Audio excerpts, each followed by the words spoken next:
How can I upgrade my regular SMD LED module to a GOB LED module? This video will give you a complete understanding of how they've transformed into a symbol of prestige in the LED display industry.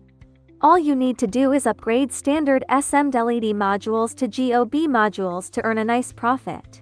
Please subscribe to our YouTube channel so you don't miss out on the various solutions we offer.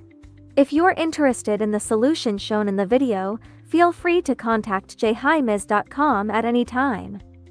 We'll help you generate substantial profits with the most cost-effective solution. Currently, various major LED display manufacturers are also using the same method to produce GOB displays. The LED module upgrade is now complete. We are waiting for the GOB modules to air dry. Let the LED module sit for 24 hours. If the temperature is low, let it sit for 48 hours.